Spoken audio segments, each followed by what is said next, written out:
of immigrants, and we have never paid tribute to the immigrant population. It's the diversity of the immigrant population that brings life to our country.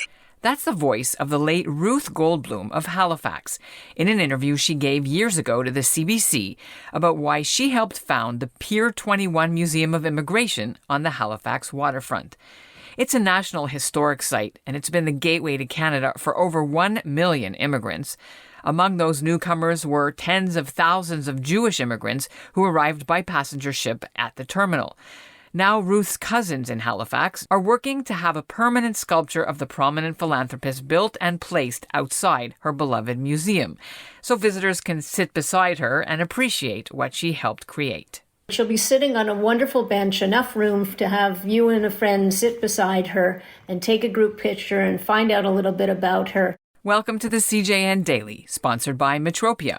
I'm Ellin, and this is what Jewish Canada sounds like for Thursday, June 3rd, 2021.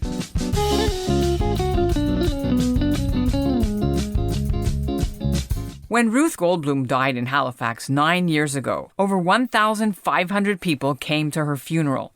A street was named after her. The museum, Pier 21, named a boardroom in her honor and created a bursary to help bring young people there to study about immigration. There's even a virtual bust of Ruth Goldbloom near the museum, but you can only see it if you download the app.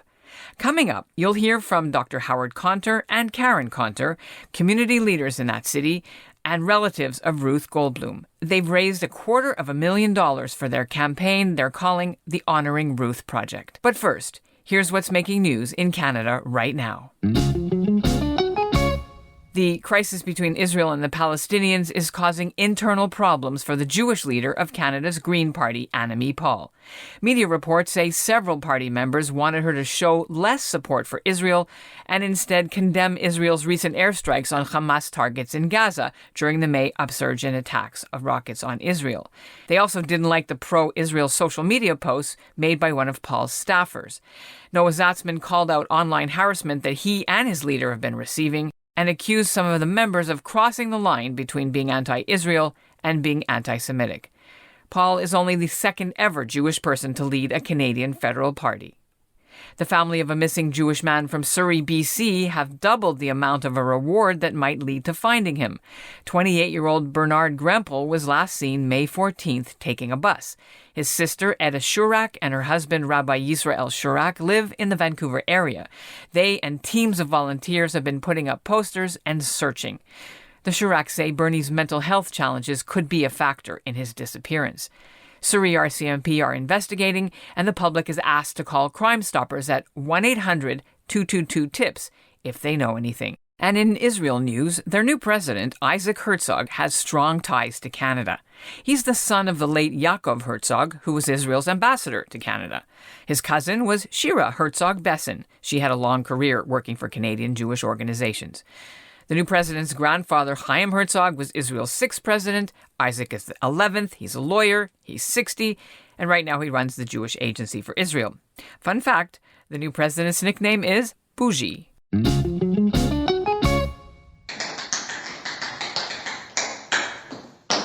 That's from a video of Ruth Goldbloom when she was 88, showing off her tap dancing skills. Goldbloom poured a lot of similar energy into her passion project, which was to take a derelict old warehouse on the Halifax waterfront and turn it into a national museum devoted to immigration. She raised $16 million for it, and after it opened in 1999, you could always find her volunteering and meeting the visitors. Thanks to Dr. Howard Conter and Karen Conter, over $250,000 has been collected so far to build the statue of Ruth, and they join me now. Let's start with New Waterford, Nova Scotia, because that's where Ruth came from, and Howard, your family comes from. They were the children of Jewish immigrants from Russia. What do you think it is about these humble origins that motivated Ruth to dedicate decades to co-founding the museum? I think there's an appreciation of the fact that when you're very lucky, and they really were lucky, the fact that these immigrants had a chance to come. They did come to a place where they thought things would be successful. They did what immigrants do and what continue to do today. They worked extremely hard. They raised their children. They educated their children. And they worked extremely hard in difficult circumstances to do the very best they could.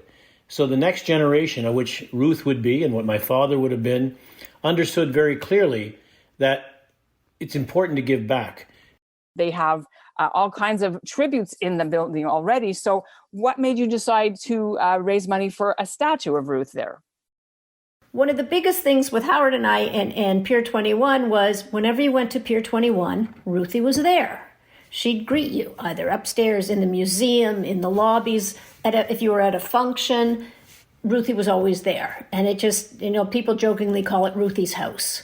And so all these years now, Ruthie hasn't been there. And it's wonderful that they've honored her in many ways with Bursury, the endowment education fund that she helped to name or create, the boardroom in her name.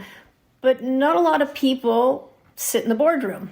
Of these visitors that come from all over the globe, they might not know about Ruth Goldbloom and her efforts. So we just thought, you know what? We need more statues of women in Canada. Howard and I joke that when you go across Europe, everywhere you go, there's a man on a horse. Well, Ruthie might not be on a horse, but she'll be sitting on a wonderful bench, enough room to have you and a friend sit beside her and take a group picture and find out a little bit about her. To be honest, if Ruthie was sitting here today and said, we're going to do a sculpture about you, she would not be pleased. I know she wouldn't. And a lot of people have said that. But she would be thrilled to know that we are contributing a huge sum of money to this endowment bursary in her name. Because Ruthie was all about education, about educating people and about learning other people's stories and being educated herself. So tell us about this selfie moment that's going to happen when people sit there. Who's the artist and what's it going to look like? Well, the artist is Morgan MacDonald. He's from St. John's, Newfoundland. And he's probably his most famous piece in the Maritimes is a tribute to the 3 Mounties in Moncton who were killed in the shooting. So when we thought about how to make something to tribute to Ruth was all about personality. And I mean, she was small in stature, but big in heart, huge in personality. Things will be highlighted in the statue that'll make it uniquely Ruth and not just another bronze statue. As to why to have it there and why to have a bench, because we felt this way Ruthie gets to greet all her guests. And this really was Ruthie's house. Without her driving force, yes, she had an amazing committee, but without her drive, there would be no Museum of Immigration in Canada. How hard has it been to fundraise when we're in the middle of a pandemic? Now businesses and people are financially strapped. So how did that go? Most campaigns have a silent campaign, a silent portion, then sort of a general public portion. We've never had to have a general public portion. We went past our goal just in the silent phase of the campaign. So now things like this podcast, some other articles we're doing with media, some things we're doing with our local Shalom magazine from the AJC will serve as our, quote, public ask.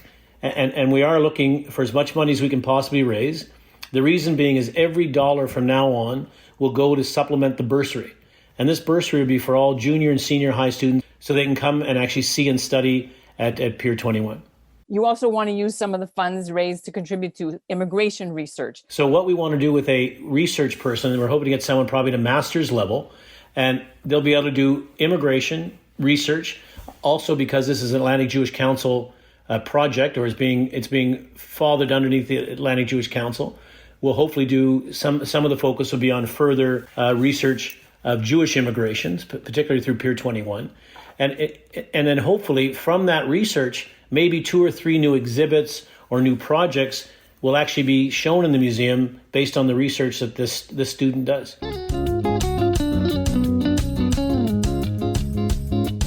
Ruth's statue was supposed to be ready and installed at a reception in Halifax on June 27th, but due to COVID in Nova Scotia, the date's been postponed. To learn more or to contribute to the project, you can email the Atlantic Jewish Council, and the email address is executivedirector@theajc.ca.